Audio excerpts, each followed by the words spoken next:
वे अपूर्णता का अनुभव कर रहे थे। सब लोग ध्यान से सुनो, इधर देखो।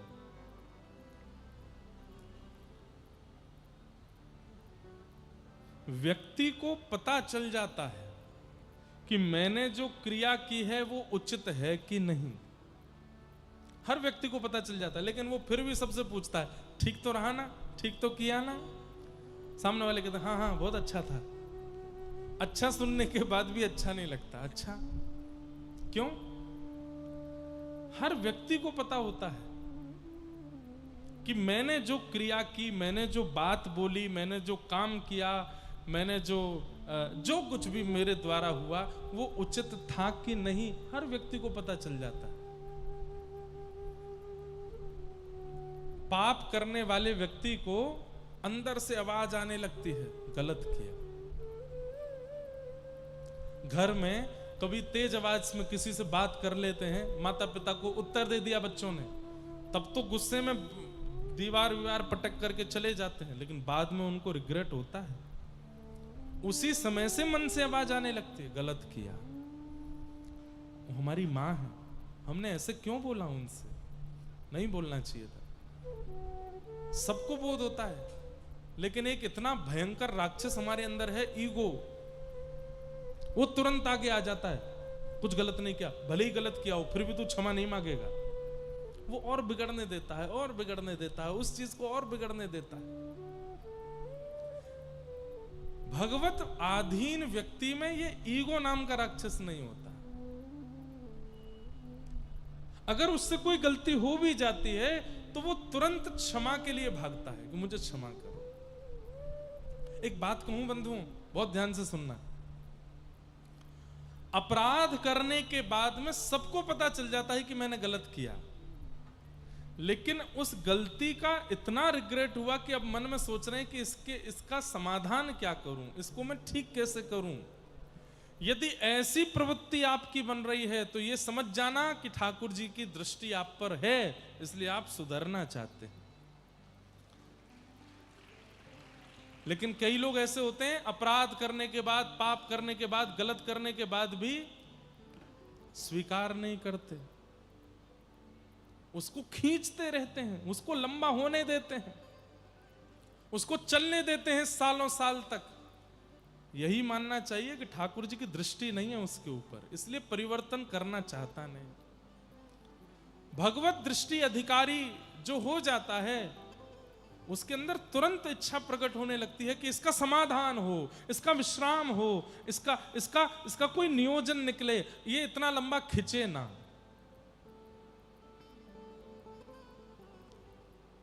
इसलिए ये ईगो जो है,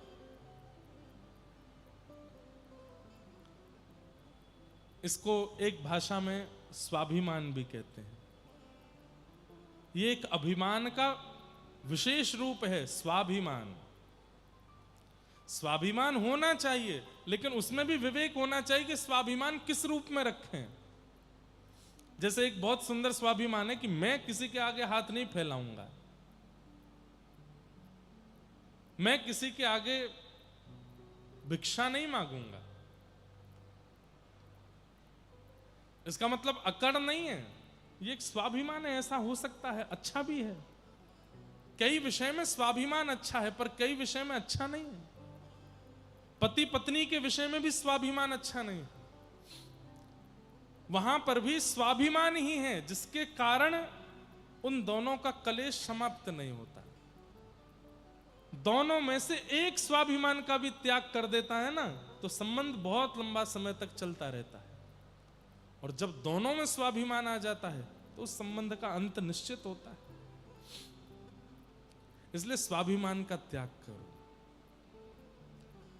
कभी किसी को गलत बोल देते हैं, कुछ गलत कर देते हैं, उसके बाद में यदि पता चलता है कि मैंने गलत किया, तो कोई कुछ बिगड़ेगा नहीं आपका। जाइए उसके पास बैठ के थोड़ी बात कर लीजिए, थोड़ा कह दीजिए अच्छा ठीक है, सॉरी हो गया हमसे, अब इसको खींचो नहीं, चलो अच्छी अच्छी बातें करो, अच्छे अच्छे काम करो, थोड़ी देर खेलो, उसको समाप्त करो, लंबे समय तक मत रखो। क्योंकि हर व्यक्ति को पता होता है कि मैंने क्या गलत किया, क्या ठीक किया। श्री वेदव्यास जी महाराज ने 17 महापुराण लिखे हैं। 18वां अभी लिखा नहीं है, लेकिन इतना सब कुछ लिखने के बाद भी 18 उपपुराण, 17 महापुराण, 4 वेद, महाभारत, सब कुछ रचना करने के बाद भी मन में संतुष्टि नहीं आ रही है। कई ऋषि, कई संत, कई लोग आकर के महिमा मंडन करते हैं कि वाह व्यास जी आपने कितना सुंदर लिखा, कितना सुंदर लिखा। लेकिन इतना सुंदर सुनने के बाद भी व्यास जी को लगता है सब प्रशंसा कर रहे हैं लेकिन मेरे मन को संतोष नहीं है।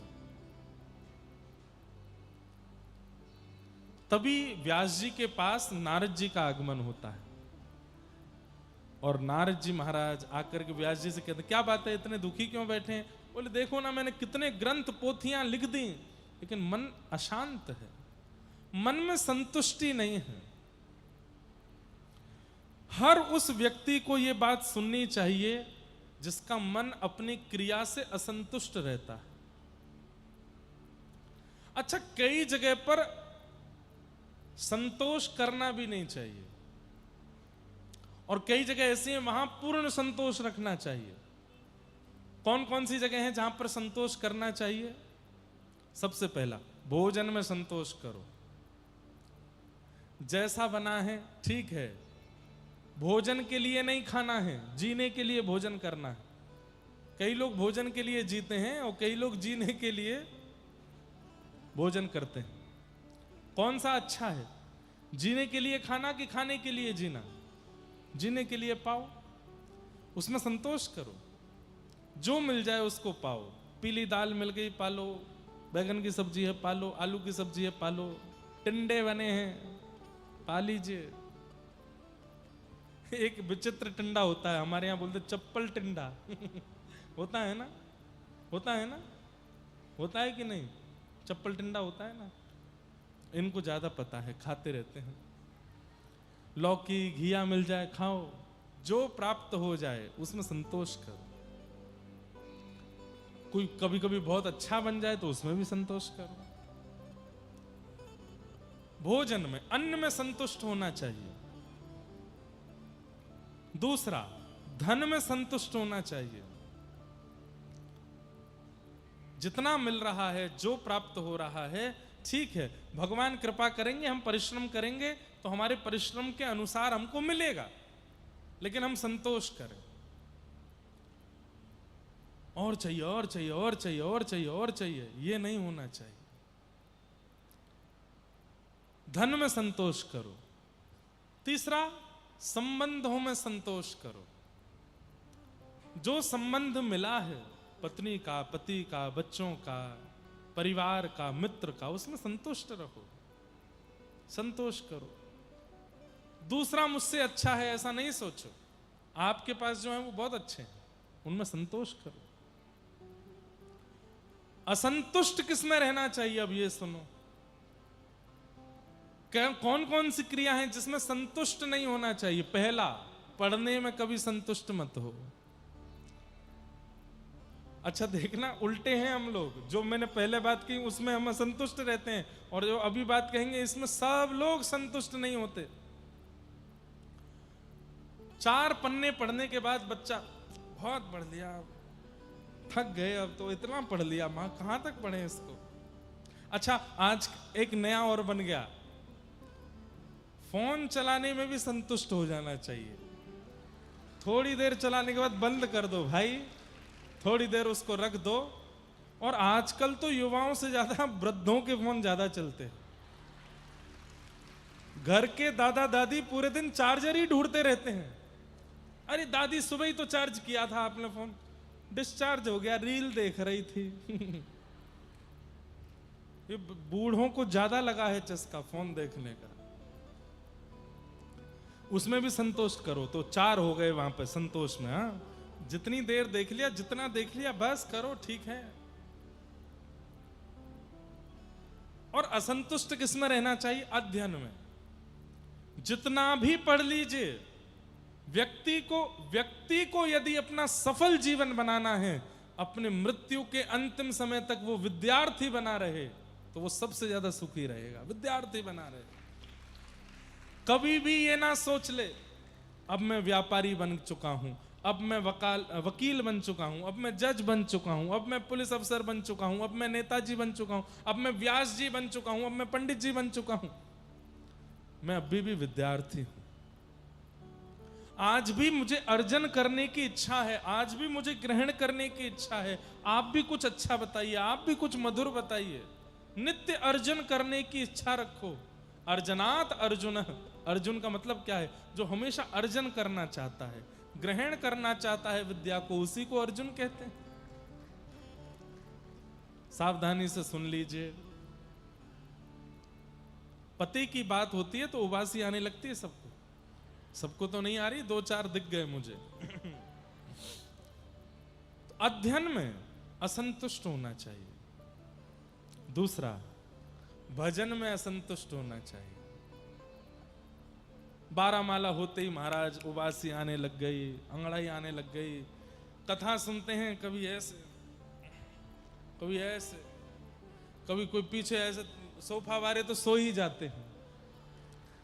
इतने संतुष्ट हो जाते हैं 10 मिनट की कथा से ही ये लगता है कि बस हो गया, अब तो संपूर्ण हो गया हमारा। भक्ति से सदैव असंतोष रखना चाहिए। नहीं, अभी बहुत कम है, और करना। नामाचार्य हरिदास ठाकुर बंगाल में हुए और उनका सिद्ध बकुल, आप लोग जाएंगे जगन्नाथपुरी तो वहां दर्शन करिएगा। सिद्ध बकुल अपने हाथ से लगाए थे। भगवान की दातुन प्रसादी मिली थी महाप्रभु जगन्नाथ जी की, उसी को पृथ्वी में गाड़ा तो सिद्ध बकुल वृक्ष हुआ। जब जाएंगे आप जगन्नाथपुरी तो वहां हरिदास ठाकुर के स्थान का दर्शन करना, गंभीरा का दर्शन करना महाप्रभु जी के। नामाचार्य हरिदास ठाकुर का नियम था, प्रत्येक दिन 3 लाख महामंत्र जाप करते थे। कितने? 3 लाख। हरिदास ठाकुर जन्म से म्लेच्छ परिवार से थे, यवन कुल से थे। तो यवनों को यह बात अच्छी नहीं लगी कि हमारे कुल खानदान का बालक और ये हिंदुओं के देवता का भजन करने लगा। बहुत प्रयास किए, कोड़े मारे, जाने क्या क्या किया उनके साथ, लेकिन उन्होंने नाम नहीं छोड़ा। तब एक प्रयास किया, एक नगर वैश्या को उनको अपमानित करने के लिए और उनका अपयश करने के लिए एक नगर वैश्या को बुलाया कि तुम इनके कुटिया के भीतर जाओ और इनसे चिकनी चुपड़ी बातें करो और बस इनका मन जीत लेना और फिर जोर से हल्ला कर देना, हम पूरे गांव को लेकर के आएंगे। सब जब देखेंगे कि कोई नाम वाम नहीं, कोई भजन वजन नहीं है, सब इनको जब तुम्हारे साथ देख लेंगे तो इनका अपयश हो जाएगा और उस अपयश से हमारा भला होगा, गांव के लोग ही मिलकर इनको मार देंगे। नामाचार्य हरिदास ठाकुर बैठे हैं, नाम जप कर रहे थे। तभी वो वैश्या आकर के भीतर बैठ गई। उसके रूप रंग चाल ढाल को देख के हरिदास ठाकुर समझ गए कि किस भाव से आई है, कौन है। आपने इशारा करके कहा बैठो। नामाचार्य हरिदास ठाकुर नाम जप रहे हैं, करते करते करते करते वो वैश्या, अरे अब छोड़ भी दीजिए, कब से आप नाम जप कर रहे हैं, थोड़ा मुझसे बातें कर लीजिए, मैं आपसे मिलने आई हूं। हरिदास ठाकुर बोले, देवी तुम्हारी मन की जितनी इच्छाएं हैं सब पूरी करूंगा मैं, लेकिन मेरा नियम है, मैं अपना नाम जब पूरा कर लूं उसके बाद बात करूंगा। संतुष्ट नहीं हो रहे हैं अपने नाम से। अच्छा हाँ हाँ ठीक है, आप अपना नाम कर लो, मैं बैठी हूं, प्रतीक्षा करती हूं। प्रतीक्षा करते करते करते करते करते आधी रात निकल गई। वैश्या उठ करके कहे, अभी और कितना है, अभी चल रहा है, चल रहा है। सुबह पक्षी चहकने लगे, भोर हो गई, सूर्योदय हो गया और बाहर सब लोग खड़े थे। वो हल्ला करेगी तो हम भीतर जाएंगे। वैश्या बोली, और कितनी समय लगेगा आपको? बोले, देवी मेरा तो 3 लाख नाम जप का नियम है ना, तो सुबह ब्रह्म मुहूर्त में शुरू होता है और अगले दिन के ब्रह्म मुहूर्त में 3 लाख पूरे होते हैं और अगले ही क्षण 3 लाख दोबारा शुरू हो जाते हैं। तुम अभी थोड़ी देर के लिए जब सोई थी तभी मेरे नाम पूरे हुए, मैंने तुम्हारी ओर देखा तो तुम सो गई थी, तो मैंने अगली 3 लाख की नाम जाप माला शुरू कर दी। अब ये 3 लाख पूरे होंगे तब बात करूंगा। वैश्या सोचने लगी, अजीब आदमी है, मेरा रूप, मेरा सौंदर्य कोई देख ले वो स्थिर नहीं बैठ सकता, और मैं इसके सामने बैठी हूं और ये अभी भी क्या लकड़ी घिस रहा है या नाम जप कर रहा है, ऐसा क्या है इस नाम में? मैं संध्या में आऊंगी तब तक नाम हो जाएगा। बोला हाँ, समय से आ जाना, जैसे ही मेरा 3 लाख नाम पूरा हो तुरंत आ जाना, तभी मैं तुमसे बात करूंगा। अब कितने बजे होगा? बोले ये कैसे बताऊं, तो कभी भी हो सकता है। ठीक है, मैं थोड़ी देर आराम करके फिर से आती हूँ। वैश्या सोची कि अभी और बढ़िया श्रृंगार करके जाऊंगी, ऐसे चटक मटक बातें करूंगी, छोड़ देगा नाम को। थोड़ी देर बाद आराम करके थोड़े घंटों बाद और श्रृंगार करके जब गई, जा करके बैठ गई। आज बात कीजिए ना मुझसे। बोले देवी बस नाम चल रहा है। कितना रह गया है? बोले 1 लाख और रह गया है, 1.5-2 घंटे, 3 घंटे, 4 घंटे लगेंगे, बैठो। करते करते करते करते करते करते करते फिर रात हो गई। वैश्या को फिर नींद आ गई। थोड़ी देर बाद आंख खुली, हो गए? बोले हो गए थे, तुम सो गई थी, तो तीसरे शुरू हो गए। वो वैश्या बोली, ऐसा क्या है इस नाम में, ऐसा क्या है इस नाम में जिसको आप छोड़ते नहीं हैं? ऐसा क्या रस मिल रहा है, या ऐसा क्या आपको प्रेम मिल रहा है, ऐसा क्या भाव मिल रहा है? और बंधुओं, भक्ति यहीं से प्रारंभ होती है। ये भक्ति का प्रारंभ है कि हमारे मन में ये इच्छा प्रकट हो गई, ऐसा क्या है जगन्नाथ जी में, ऐसा क्या है महाप्रसाद में, ऐसा क्या है कथा में, ऐसा क्या है इनके नाम में जो इतने लोग दीवाने। यहीं से प्रारंभ होती है भक्ति। और वो वैश्या यही सोचते हुए जा रही है। बाहर लोगों ने कहा तूने फिर हल्ला नहीं किया? बोले अरे उसका नाम ही नहीं पूरा होता, वो नाम ही करता रहता है। आज नींद नहीं आई और मन में सोचने लगी, मैं संतुष्ट करने के और संतुष्ट होने के सारे तरीके जानती हूं, लेकिन मैंने इतना संतुष्ट व्यक्ति नहीं देखा। सोता नहीं है, खाता नहीं है, केवल नाम करता रहता, तो नाम से संतुष्ट हो रहा है। ऐसा क्या है इस नाम में? आज जब पूरी रात यही सोचती रही तो अगले दिन कोई श्रृंगार करके नहीं गई है, नेत्रों में आंसू भर के ले गई है।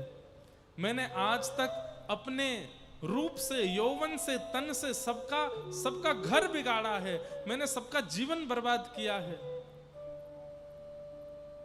लेकिन आज मुझे पता चला मैंने सबका जीवन बर्बाद नहीं किया, मैंने अपना जीवन बर्बाद किया है। आज नामाचार हरिदास ठाकुर के पास जाकर के कहती है, ये नाम मुझे सुना दीजिए। जैसी लगन आपकी लगी हुई है, जैसा प्रेम आपका नाम में होगा, वैसा मेरा भी कर दीजिए। तब हरिदास ठाकुर, अच्छा जितनी देर वो वैश्या बैठी रहती थी ना, हरिदास ठाकुर क्या करते थे? प्रत्येक नाम के बाद नाम भगवान से प्रार्थना करते थे, हे नाम भगवान इस पर कृपा करो, इस पर कृपा करो, इस पर कृपा करो, इसकी मति को शुद्ध करो, इसके विचारों को पवित्र करो। तभी मैंने अभी थोड़ी देर पहले कहा ना कि जब व्यक्ति को अपनी गलतियों का बोध होने लग जाए, अपने व्यवहार को सुधारने की इच्छा प्रकट हो जाए, तो समझ जाना या तो आचार्य या फिर ठाकुर किसी ने तो देखा है आपको, तभी बदल रहे हो।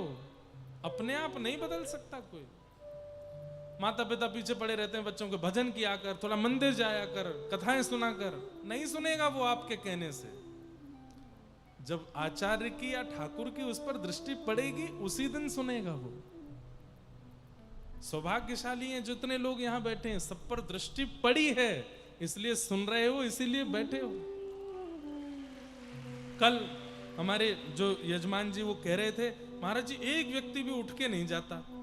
मैंने कहा यही कृपा है कि उठ के नहीं जा रहे हैं। प्यास लगती तो भी नहीं जा रहे, किसी को वॉशरूम जाना तो भी नहीं जा रहे। मैंने कहा इतनी तटस्था कथा के प्रति तभी बनती है जब महाप्रभु जी दृष्टि भर के देख लेते। व्यक्ति कहां इतनी देर रुक सकता है? कैसे रुक पाओगे आप लोग? नहीं रुक सकते।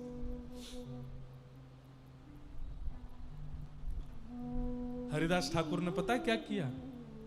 तुरंत अपने आसन से उठ करके खड़े हो गए और बोले, लाली, मैंने इस कुटिया में लाखों नाम जप किए। और नामाचार्य हरिदास ठाकुर का एक नियम और था, 3 लाख नाम प्रतिदिन करते थे।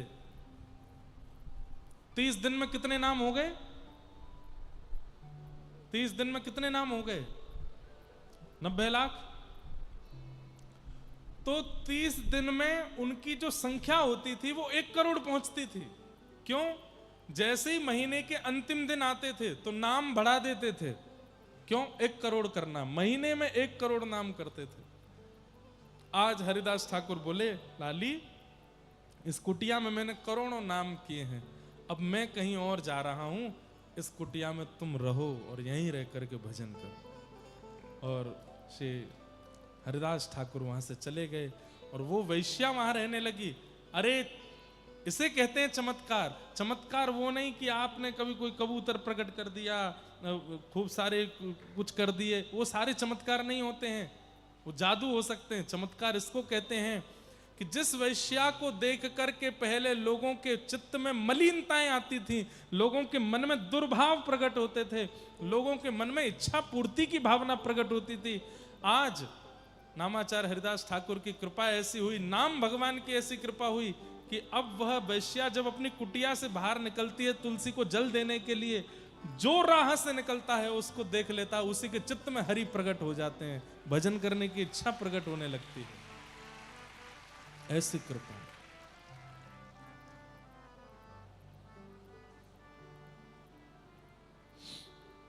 ऐसी हरि कृपा हुई।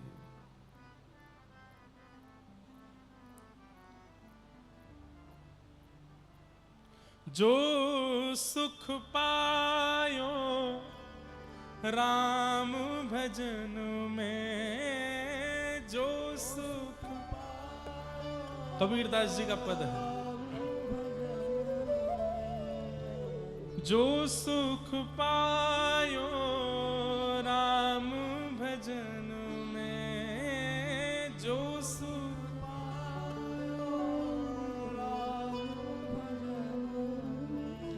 सो सुख नाही अमीरी में, सो सुख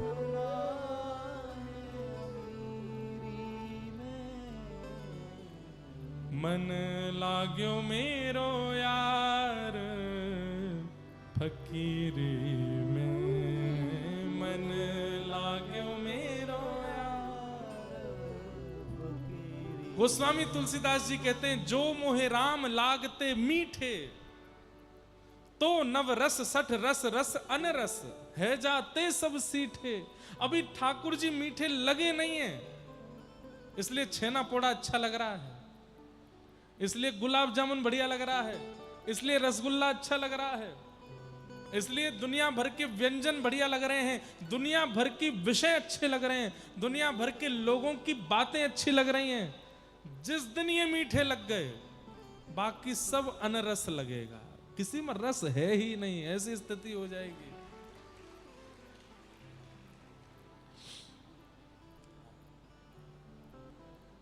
कहो तो कुसुमल साड़ी रंगावा, कहो तो कुसुमल साड़ी रंगावा। हमारे ना व्यासपीठ पे बैठने के बाद ऐसा लगता है महाप्रभु जगन्नाथ जी गोद में उठा लेते हैं, कभी इधर उछालते हैं, कभी कबीरदास जी पे उछालते हैं, कभी मीराबाई पे ले जाते हैं, नचाते रहते हैं, हम कठपुतली बन जाते हैं, बस नृत्य करते रहते हैं इन्हीं भावों में। मीराबाई कह रहे हैं, मुझे वस्त्र से फर्क नहीं पड़ता, मुझे श्रृंगार से फर्क नहीं पड़ता, मुझे वो चाहिए क्या, जिन भेषा मेरो सावरो रीझ है, जिन भेषा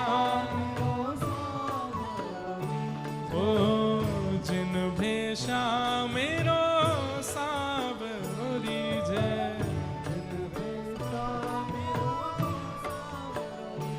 मैं सो ही भेष धरूंगी हो, मैं तो देखो एक बालक लैपटॉप लेके नाच रहा है। ये कथा सुनते सुनते यही काम कर रहे हो क्या हैं? भगवान करे तुमको बोनस मिल जाए इस बार। वाह भाई। जिन भेषा मेरो सावरो रीछ है, जिन भेषा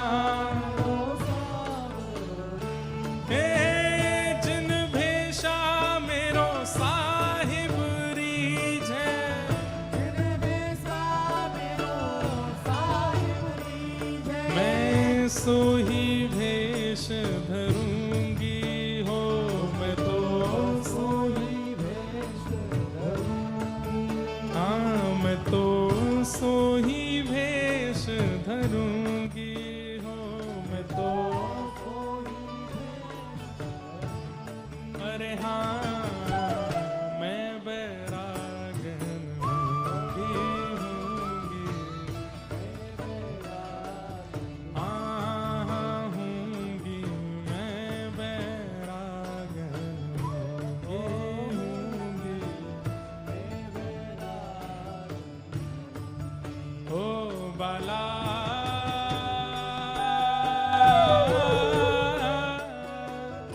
मैं बैरागन होंगी, मैं बैरागन होंगी, मैं बैरागन, हाँ होंगी मैं बैरागन होंगी। श्री जगन्नाथ महाप्रभु की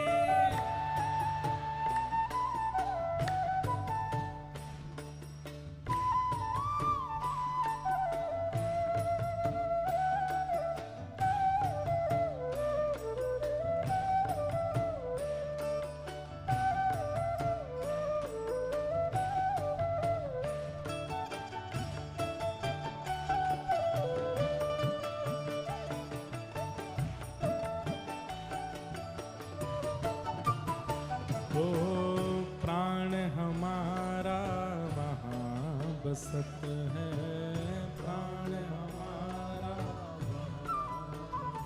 वो प्राण हमारा वहाँ बसत है, प्राण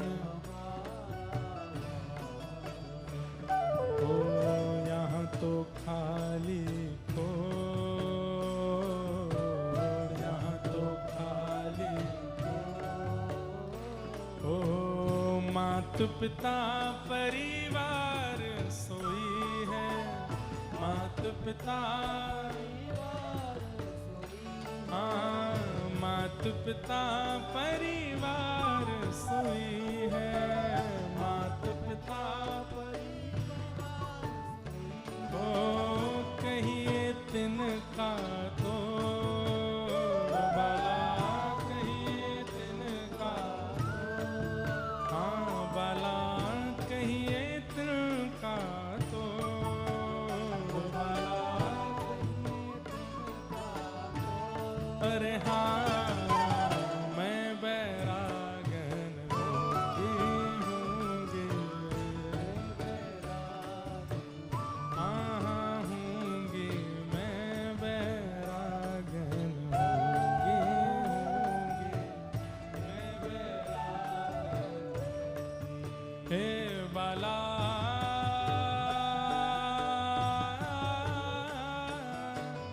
मैं बैरागन होंगी, मैं बैरागन होंगी,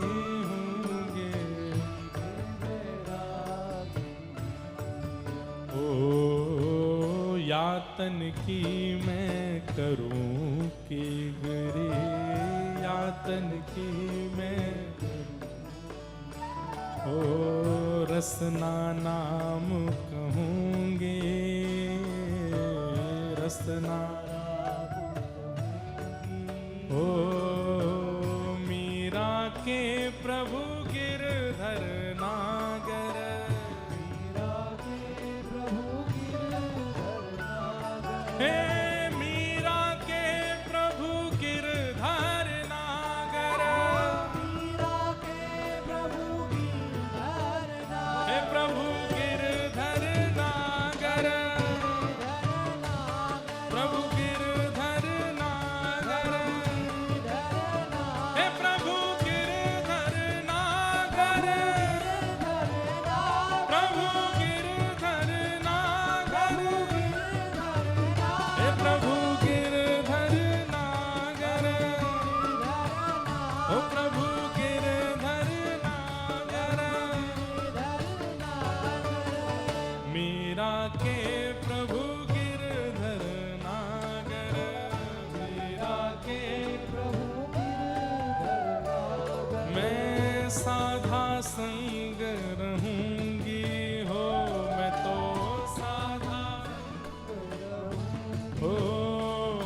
तो साधु संग करूंगी हो, मैं तो साधु संग करूंगी। अरे हाँ मैं बैरागन होंगी,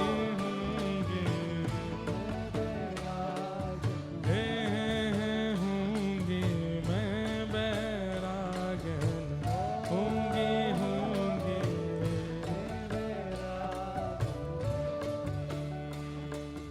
जगन्नाथ।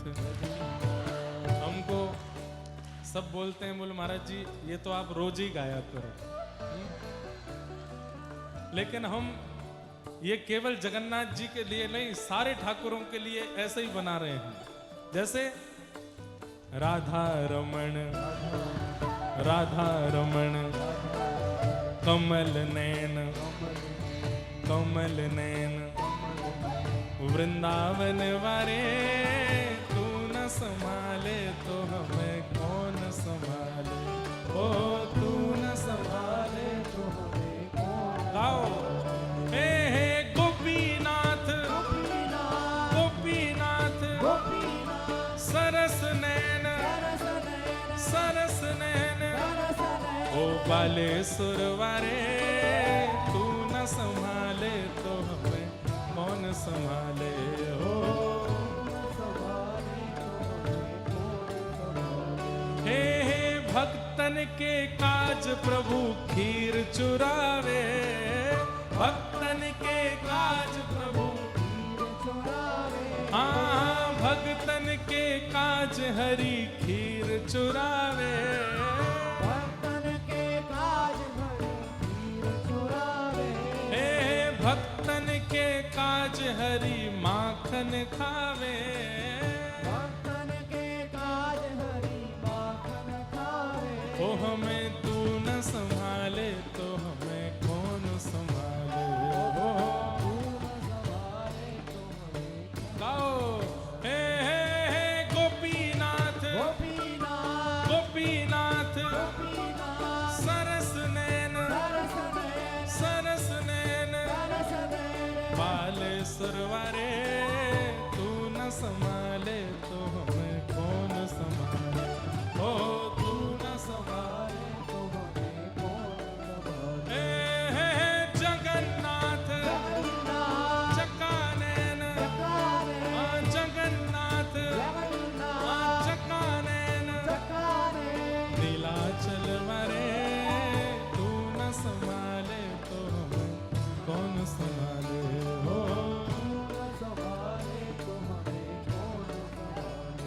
ओ मेरी ये नैया है अब तो तेरे हवाले,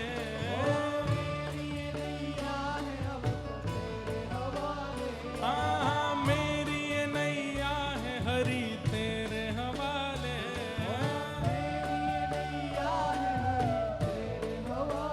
ओ हमें तू न संभाले तो हमें कौन संभाले हो।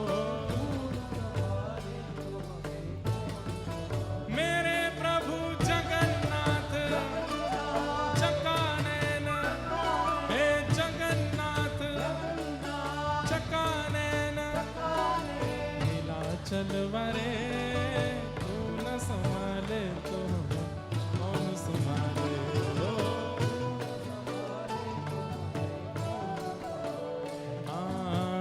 जिन भेषा मेरो सांवरो रीझे,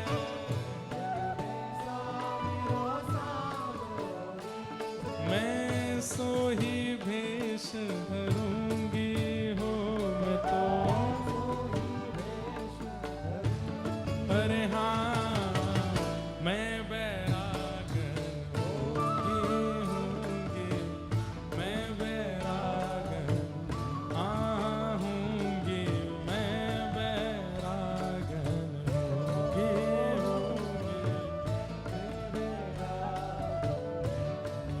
हे बलभद्र सुभद्रा संग आप विराजे,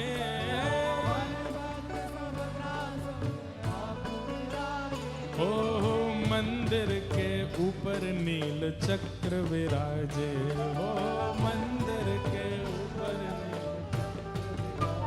हे स्वामी मेरे नैनों के तारे, जगन्नाथ तो हमें तू न संभाले तो हमें कौन संभाले। ऊंचे स्वर में मेरे प्रभु जगन्नाथ चक्कानैन, जगन्नाथ चक्कानैन, नीलाचल वरे तू न संभाले तो हमें कौन संभाले।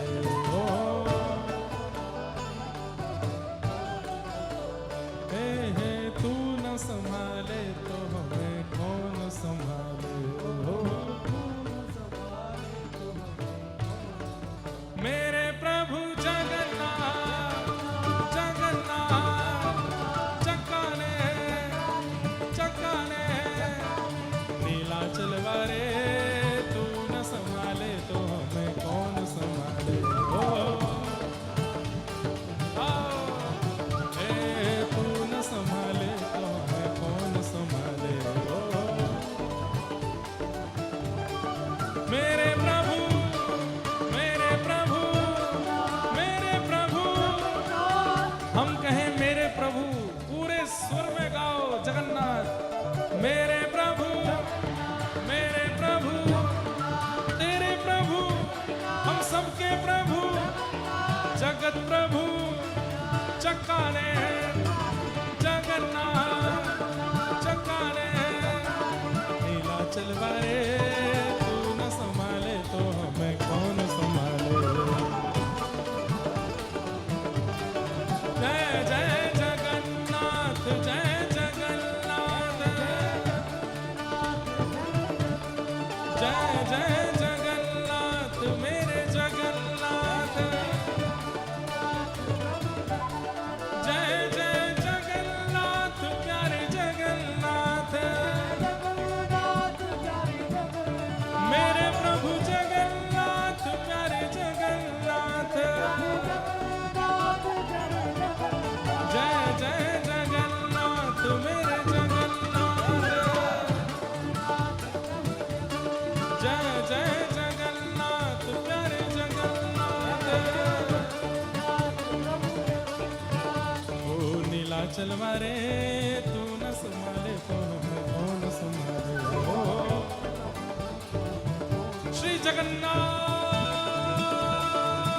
महाप्रभु की जय जय श्री राम, जय जय श्री राम, जय जय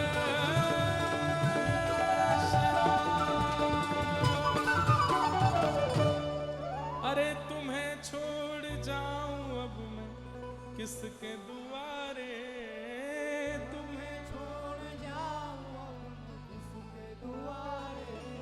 हमें तू न संभाले तो हमें कौन संभाले।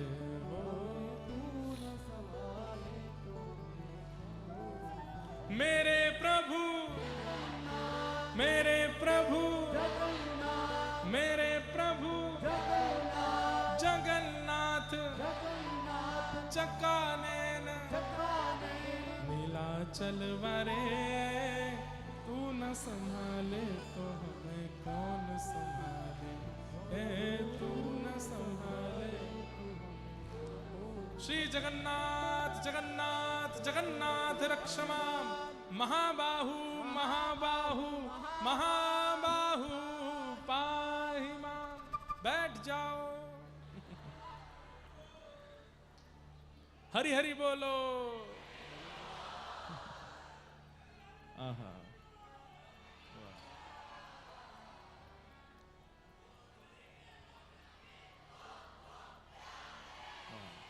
बैठ जा लाला, लैपटॉप खोल ले, काम कर ले अपनो, बैठ जा। देखो कैसे कैसे प्रेमी लोग कहते हैं समय नहीं मिलता हमको कथा में आने का। देखो इन युवाओं से सीखिए, बेचारे यहीं लैपटॉप बैठ के काम भी कर रहे हैं, मीटिंग भी अटेंड कर रहे हैं, कथा भी सुन रहे हैं। ठाकुर जी के लिए अवकाश नहीं है तो फिर ठाकुर जी को भी आपके लिए अवकाश नहीं, बहुत बिजी हैं वो।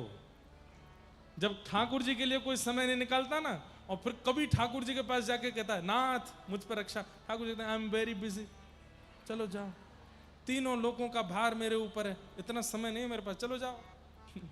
लेकिन जब कोई अत्यंत व्यस्तता में से भी ठाकुर जी के लिए समय निकालता है, तो ठाकुर जी भी उसके लिए समय निकालते हैं। अच्छा, तो बात क्या चल रही थी? मन लाग्यो मेरो यार फकीरी में, मन लाग्यो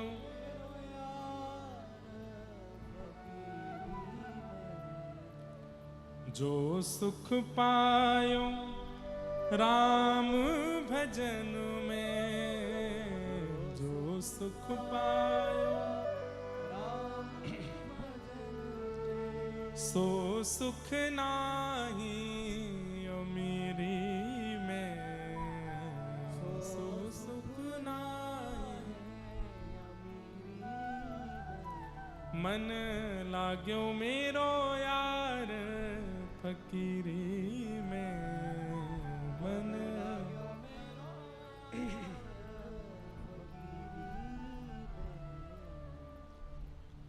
आहा, कबीरदास जी की वाणी है।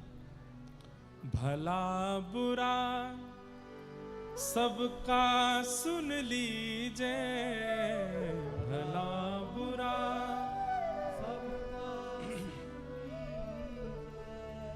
कर गुजरान गरीबी में, कर गुजरान। क्यों? प्रेम नगर में रहनी हमारी, प्रेम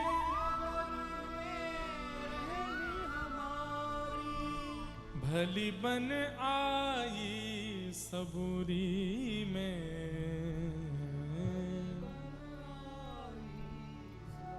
और आखिर यह तन खाक बनेगा, आखिर यह तन कहाँ फिरत मगरूरी में, कहाँ फिरत। कहत कबीर सुनो भई साधो, कहत कबीर साहिब मिले सबूरी में, साहिब सबूरी में।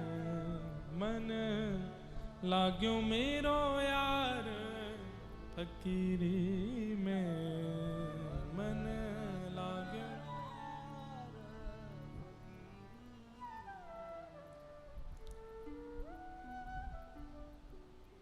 अद्भुत है। तो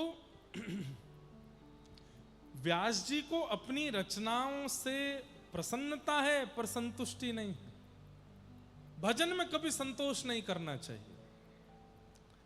चाहे जितना हम भजन कर लें, जितनी हम कथा सुन लें, जितनी बार जगन्नाथ दर्शन कर लें, जितनी बार महाप्रसाद पालें, तब भी मन में अधूरापन लगना ही चाहिए। नहीं, अभी इतना नहीं किया, अभी इतना नहीं हुआ, अभी इतने नहीं हो गया है। भजन में असंतुष्ट रहना चाहिए। कितने बातें बताई थी हमने असंतुष्टि की। पहली, अध्ययन में असंतुष्ट रहना चाहिए। दूसरा, भजन में असंतुष्ट रहना चाहिए। तीसरा, माता पिता गुरु और हरि की सेवा में असंतुष्ट रहना चाहिए। माता पिता के चरण दबाए, 5 मिनट बाद मन भरने लगे, ना, दबाते रहो। केवल चरण दबाना ही सेवा नहीं होती। निज मन मुकुर सुधार, श्री गुरु चरण सरोज रज। अपने मन बुद्धि को सुधारो उनकी वाणी के द्वारा, उनके आज्ञा का पालन करके, उनको प्रसन्न करके। उसमें कभी संतुष्टि नहीं होनी चाहिए। असंतुष्ट रहना चाहिए सेवा से, गुरु सेवा से, मातृ पितृ सेवा से। तो लेकिन व्यास जी की असंतुष्टि अलग प्रकार की है। कैसे प्रकार की? उन्हें लग रहा है कि मैंने जो रचना की है उससे मानव कल्याण तो होगा, लेकिन वैसा नहीं होगा जैसा मैं करना चाहता हूं। तब नारद जी महाराज का आगमन हुआ और नारद जी महाराज ने आकर के व्यास जी से कहा, भवतानुदित प्रायम यशो भगवतो मलम येनैवासो न तुष्येत मन्ये तद्दर्शनम खिलम। कितनी अच्छी बात। व्यास जी, आपने जितने भी ग्रंथ पुराण आदि इन सब की रचना की है, इन सब की रचना से आपकी असंतुष्टि का कारण इसलिए है क्योंकि आपने चतुर्विध पुरुषार्थ को सब जगह लिखा है। और चतुर्विध पुरुषार्थ किसको कहते हैं? धर्म, अर्थ, काम, मोक्ष, ये चतुर्विध पुरुषार्थ है।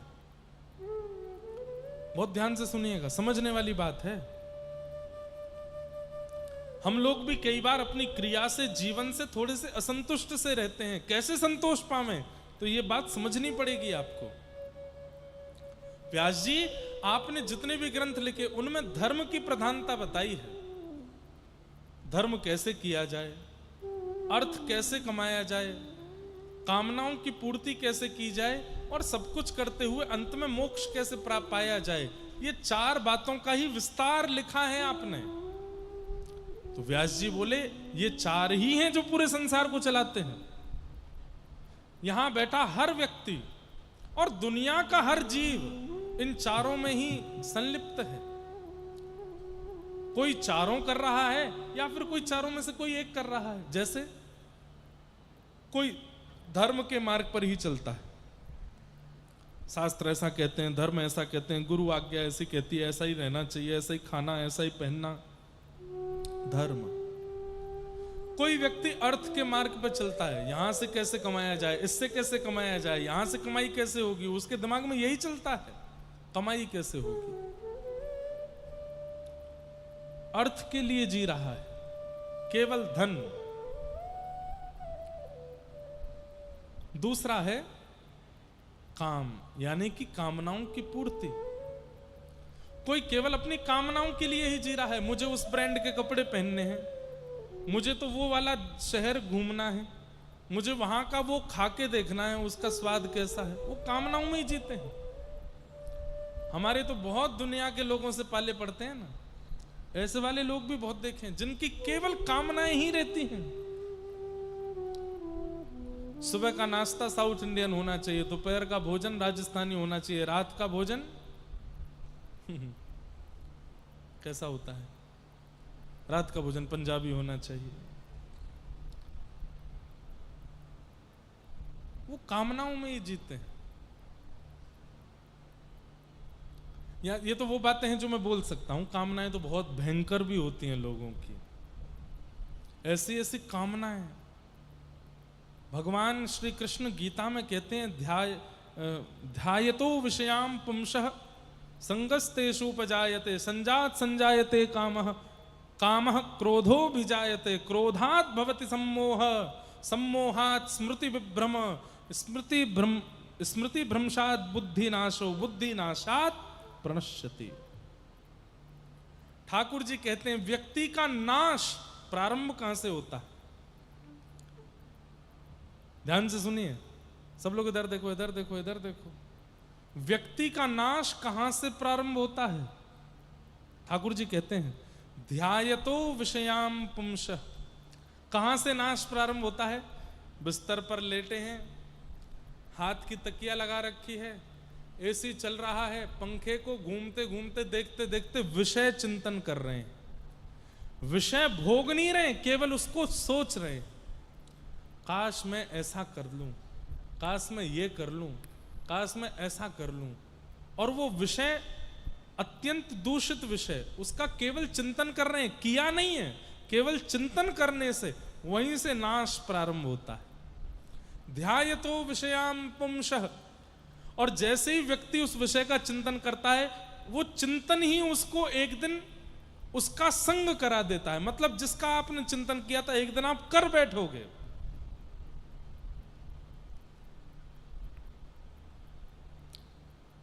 जेल में बड़े बड़े पत्रकार जाते हैं और वहां कैदियों से पूछते हैं, तुमने उसका वध क्यों किया? तो वो व्यक्ति कहता है कि पता नहीं कैसे मेरे हाथ से गोली चल गई, या कैसे मैंने उसका गला काट दिया, मुझे खुद नहीं पता। तो जो मैं एक दो बार जेल में भी कथा एक आध दिन की कर चुका हूं, तो जो जेल में जो कैदी होते हैं, हमारे बंदी भाई लोग होते हैं, उनके मन बुद्धि को पढ़ने और उनको समझाने के लिए वहां पर मनोवैज्ञानिक लोग भी जाते हैं, उनसे बातें करते हैं, उनको सुधारने का प्रयास करते हैं। तो एक मनोवैज्ञानिक से मैंने पूछा, तो उसने मुझे क्या बताया कि महाराज जी एक बात निश्चित है। मैंने क्या? जो पहली बार भी गुनाह करता है, वो उस गुनाह को एक बार पहले कभी सोच चुका होता है, तभी उससे वो होता है। बिना सोचे हो ही नहीं सकता। ऐसा हो ही नहीं सकता कि आपने कुछ सोचा ना हो और आपसे वो गलती हो जाए ना, तभी तो सोचा है। ठाकुर जी स्पष्ट गीता में कहते हैं, ध्यायतो विषयाम पुंसः, एक बार आपने उसको सोचा है और वही आपके मन में रह जाता है। अब सावधान रहना, कभी भी वो काम हो सकता है आपसे। संगस्तेषु उपजायते संजात संजायते कामः, कामः क्रोधो विजायते। फिर वही जो आपने सोचा था, जिस दिन आप कर बैठोगे, उसके करने से क्या होगा? आपके चित्त में काम प्रकट हो जाएगा। और काम अकेला नहीं आता है, काम का एक जिगरी दोस्त है। कौन? क्रोध साथ में आता है उसके। अगर किसी व्यक्ति का भयंकर क्रोध, अच्छा दो रूप हैं, प्रकट रूप है क्रोध, अप्रकट रूप है काम। बहुत ध्यान से सुनना। काम किसी के अंदर है, वो दिखाता थोड़ी है। साधु से दिखेगा, बिल्कुल सीधा सा दिखेगा, लेकिन यदि उसके अंदर क्रोध दिखाई दे रहा है तो यह बात निश्चित है कि उसमें काम भी है।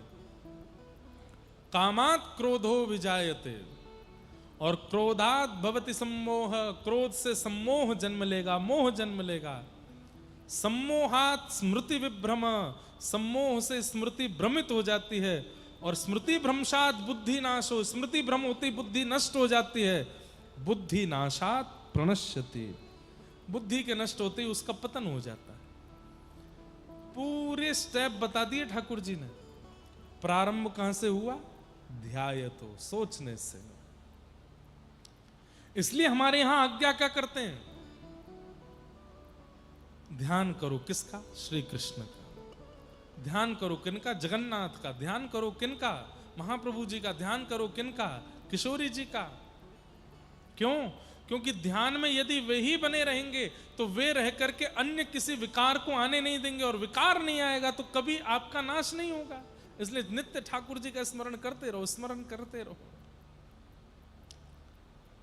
चलत कृष्ण, उठत कृष्ण, बैठत कृष्ण, आगे कृष्ण पाछे कृष्ण, इत कृष्ण उत कृष्ण, जित देखूं तित कृष्ण मायरी आगे, कृष्ण पाछे कृष्ण आगे, कृष्ण पाछे कृष्ण, इत कृष्ण उत कृष्ण, इत कृष्ण। गाइए ना। इत कृष्ण उत कृष्ण, इत कृष्ण, जित देखूं तित कृष्ण मायरी आगे, कृष्ण पाछे कृष्ण आगे, कृष्ण पाछे कृष्ण। मोर मुकुट धरे कुंडल, मोर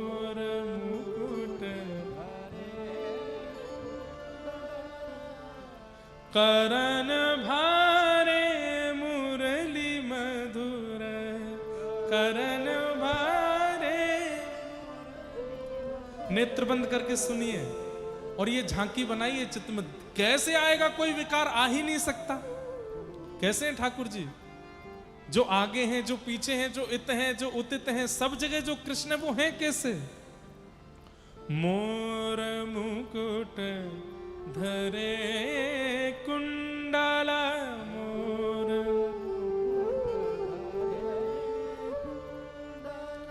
करन भारे मुरलिया धर, करन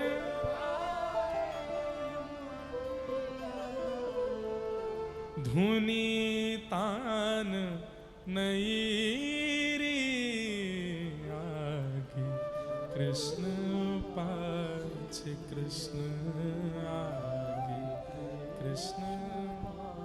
कैसे हैं?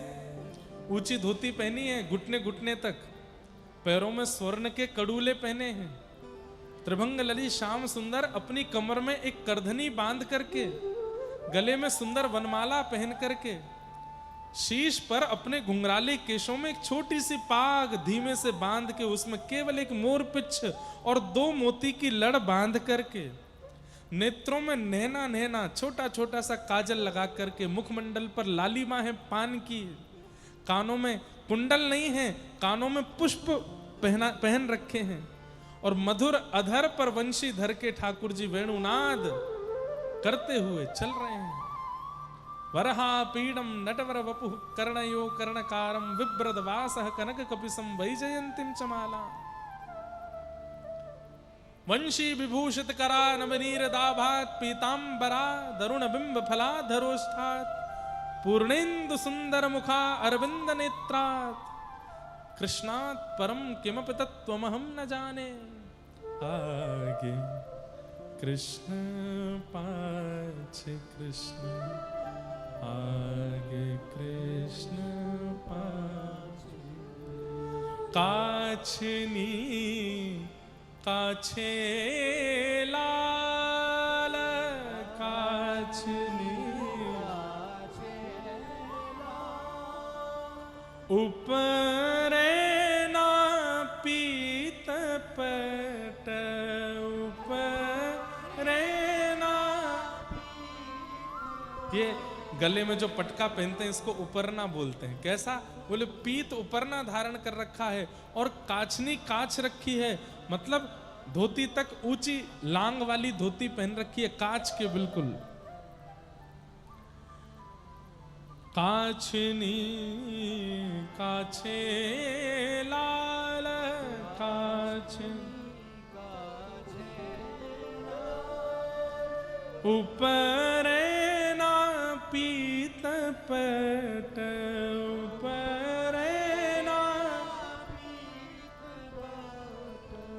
तेहि काल शोभा देख, तेहि काल शोभा देख, थकित भैरी आगे कृष्ण पाछे कृष्ण, आगे कृष्ण पाछे। छीत स्वामी गिरिधरन श्री विठ्ठल, छीत स्वामी निर्कत छवि अंग अंग छईरे, निर्कत छवि अंग अंग छईरे, निर्कत छवि अंग अंग छईरे, आगे कृष्ण पाछे कृष्ण, आगे कृष्ण। एक लीला सुना देते हैं, फिर कथा विश्राम करेंगे। एक बार ठाकुर जी गैया चरा करके आए और आए करके नंद भवन के आंगन में आए के बैठ गए।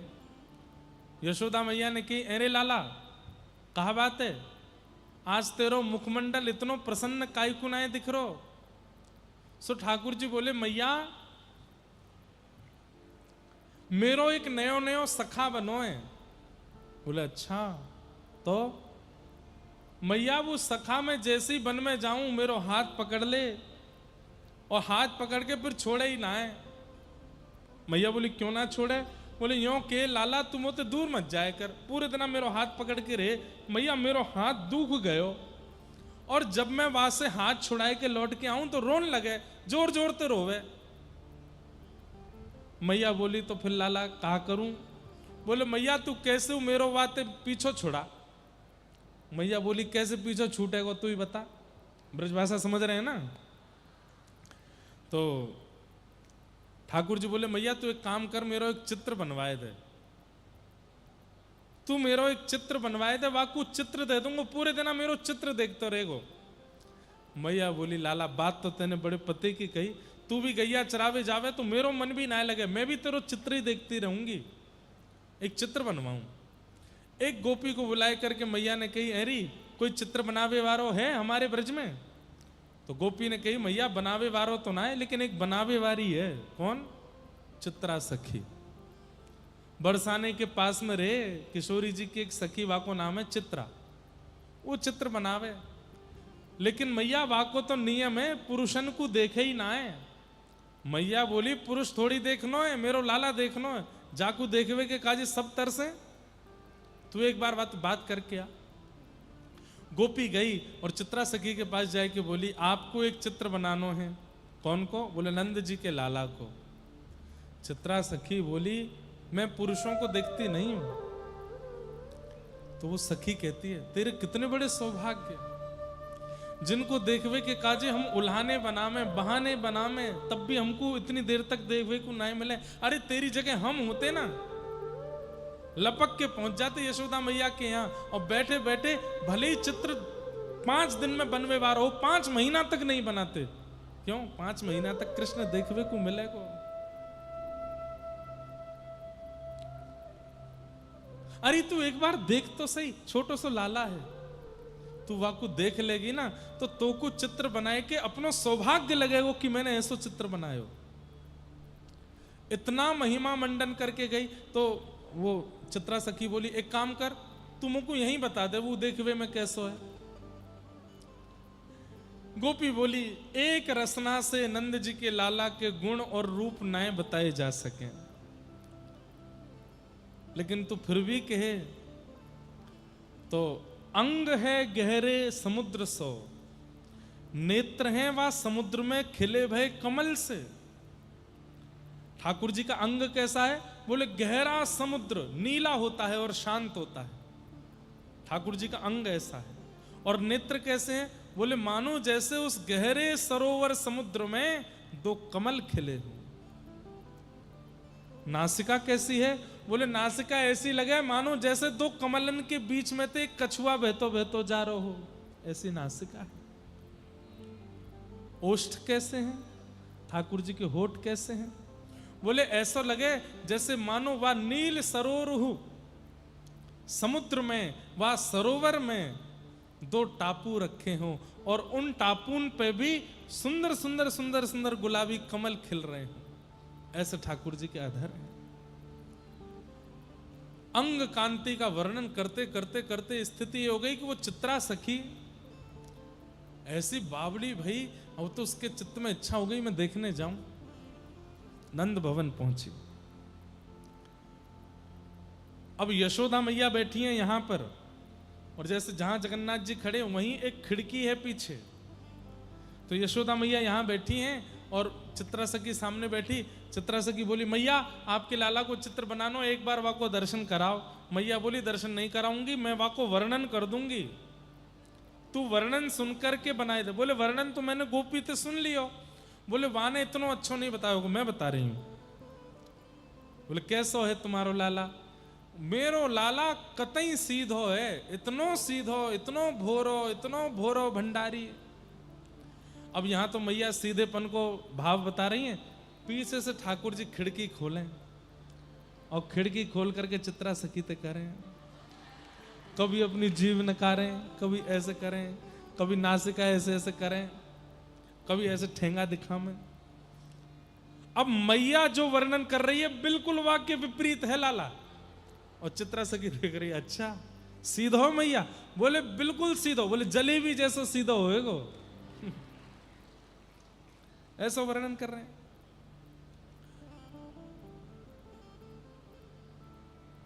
मैया के मेरो लाला तो पीरी पीतांबरी पहने, इतने में ठाकुर जी नीले वस्त्र पहन करके आ जाओ, खिड़की खोल करके नीली पीतांबरी में आनंद करने लगे। अच्छा मैया नीली पीतांबरी पहने?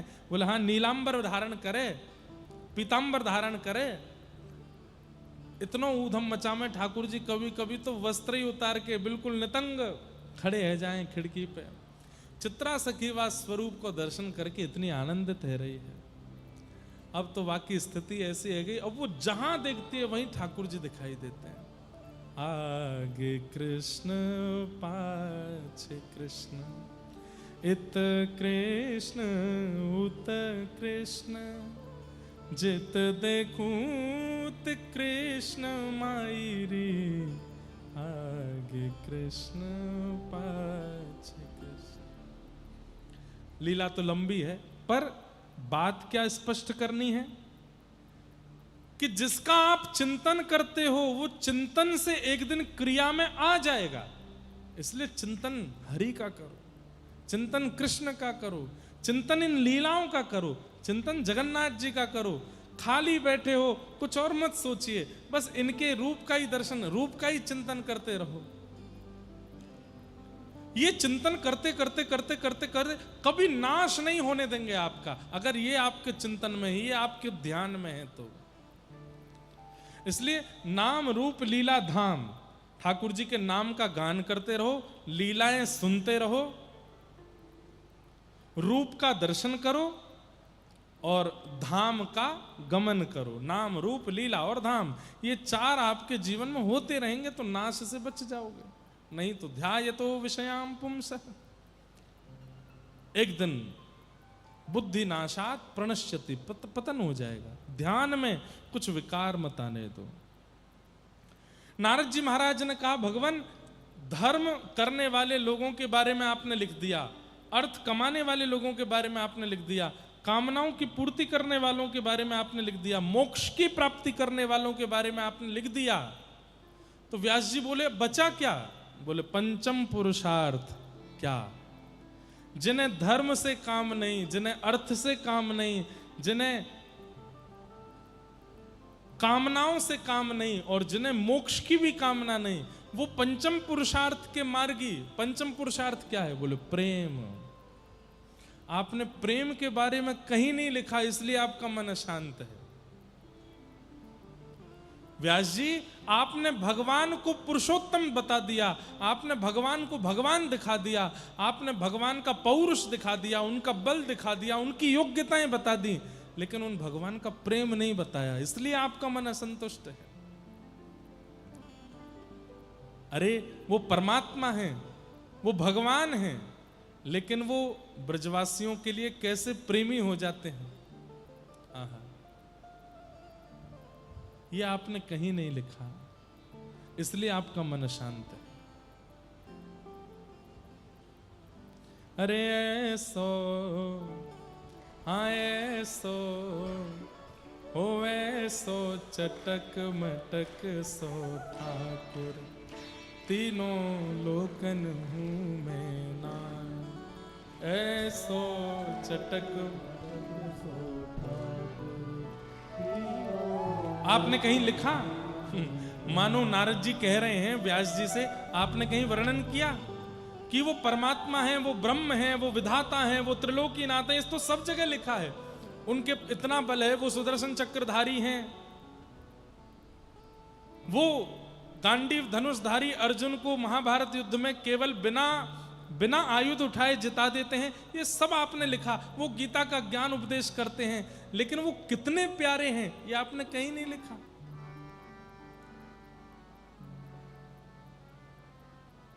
क्या कहते हैं? ब्रह्मा मोह कियो पछतायो, ब्रह्मा मोह कियो पछतायो, दर्शन को शिव ब्रज में आयो, दर्शन को शिव ब्रज में आयो। मान इंद्र को दूर भगायो, मान इंद्र को ऐसो वैभव वारो, तो ये ब्रज में गारी खाए। हाँ ऐसो वैभव वारो। अरे चतुरानन ब्रह्मा जी आज तक हाथ जोड़ के खड़े हैं, ठाकुर जी ने क्षमा नहीं किया उनको। दर्शन को शिव ब्रज में आयो, देवादिदेव महादेव लिंगराज भगवान हमारे ब्रज में आते हैं ठाकुर जी का दर्शन करने के लिए। गिरिराज जी धारण करके इंद्र का मान दूर कर देते, इतना वैभव है इनका, लेकिन ब्रज में ऐसो वैभव वारो, तो ये ब्रज में गारी खाए। ऐसो चटक मटक सो ठाकुर, तीनों लोकन मुंह में ना। ऐसो चटक मटक सो ठाकुर, तीनों लोकन। और कैसो है?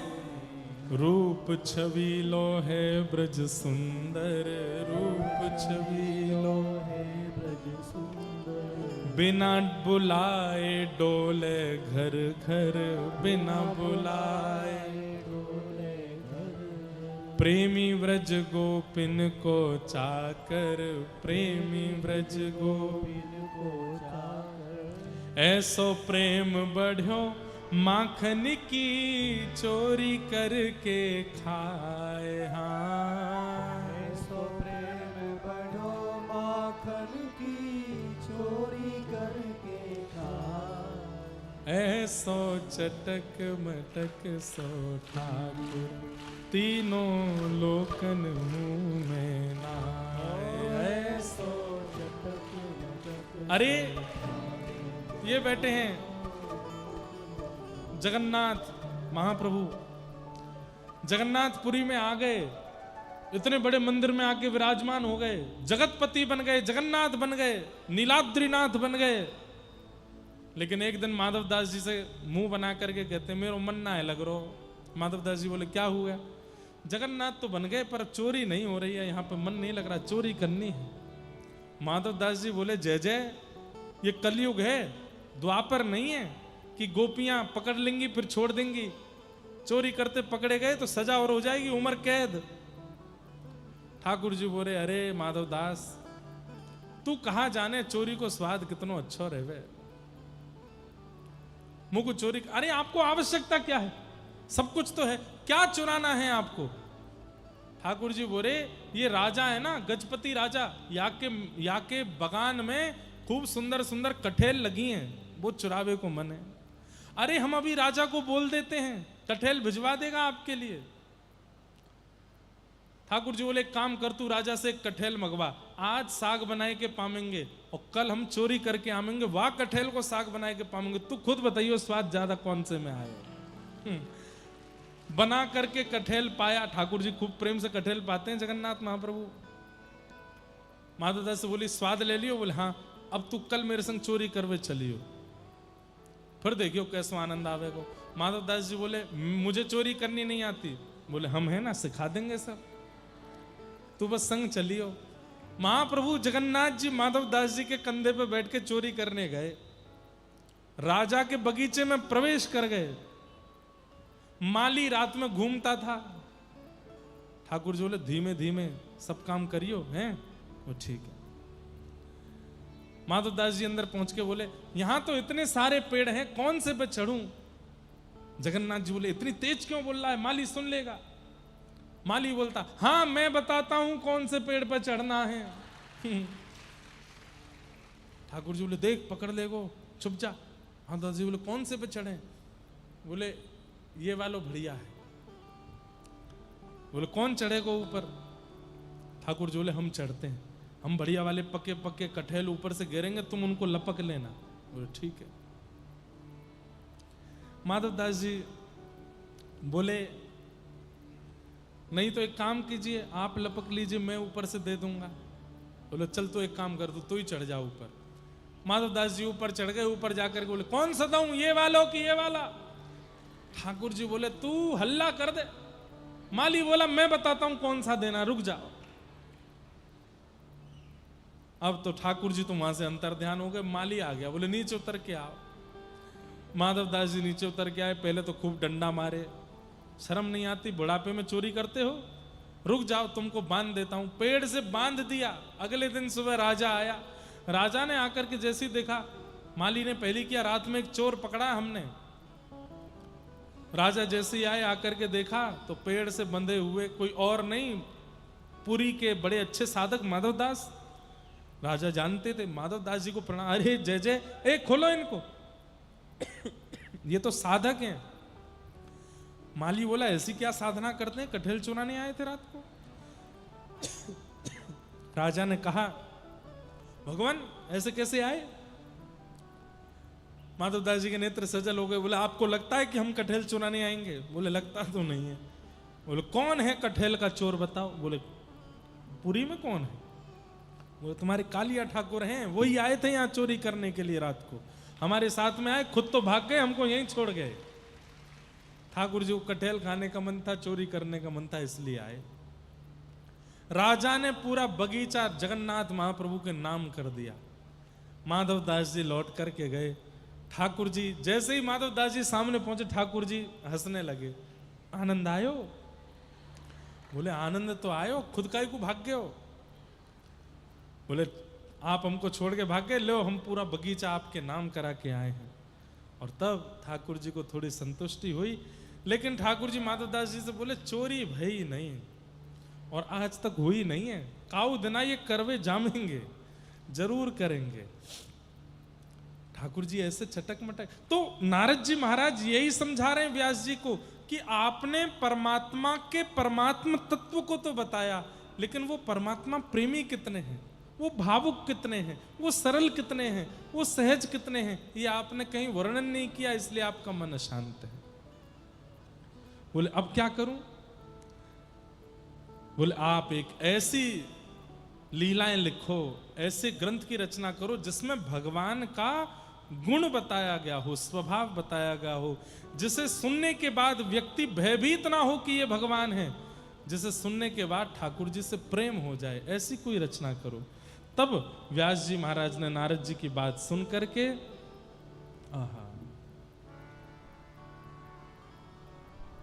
लोकस्य जानतो विद्वांस चक्रे सात्वत संहिताम, तब व्यास जी महाराज ने भागवत की रचना की। और भागवत की रचना करने के बाद व्यास जी को अत्यंत सुख की प्राप्ति हुई, अत्यंत संतुष्ट हुआ। जिस भागवत में भगवान की मधुर लीलाएं हैं, उन लीलाओं से प्रेम प्रकट होता है। और ये प्रेम पंचम पुरुषार्थ है। जब पंचम पुरुषार्थ का प्रतिपादन किया तो व्यास जी के चित्त को सुख मिला। ऐसी भागवत जी की रचना हुई। बोले भागवत महापुराण की। अब व्यास जी महाराज इसी भागवत के मधुर प्रसंग को अपने पुत्र श्री सुखदेव जी को प्रदान करते हैं। और श्री सुखदेव जी महाराज यही कथा जाकर के परीक्षित जी को सुनाते हैं। और परीक्षित जी महाराज को सुनाते हुए चतुर्थ दिवस में फिर कृष्ण जन्मोत्सव का क्रम होगा। कल बंधुओं नंदोत्सव यहाँ मनाया जाएगा। और आप सब लोग कल श्वेत वस्त्र पहन के आना। कौन से? हाँ, श्वेत वस्त्र पहन के आना। पीले करने की जिम्मेवारी हमारी है। आप सब लोग कल खूब प्रेम और भाव से श्वेत श्वेत वस्त्र पहन के आना। कल दधी काना होगा, यहाँ पे ठाकुर जी का मधुर उत्सव होगा। खूब बधाई लुटाई जाएंगी। महंगे आभूषण आदि पहन के नहीं आना, छोटे बच्चों का ध्यान रखना। और कल आप लोगों के बीच हम भी उतर करके उत्सव मनाएंगे, खूब आनंद करेंगे। अरे महाप्रभु जगन्नाथ जी के सन्मुख उत्सव मनाने का अवसर मिलेगा, इससे बड़ा सुख क्या हो सकता है। तो कल खूब आनंद करने वाले हैं। आप सब लोग प्रेम और भाव से पधारिएगा। सबको जय श्री कृष्ण, जय सिया राम, जय श्रीमन नारायण। हो ऐसो, हो ऐसो, हो ऐसो चटक मटक सो ठाकुर, तीनों लोकन हूँ मैं माखन। ऐसो चटक मटक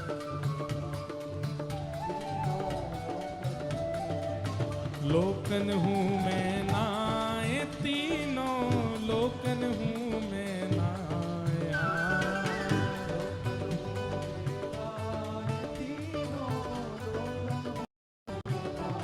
ओ ऐसो, ओ ऐसो, ओ ऐसो लोकन हूँ मैं नाया।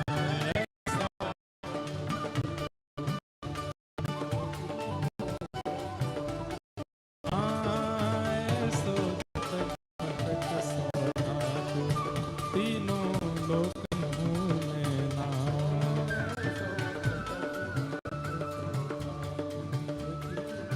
बंद के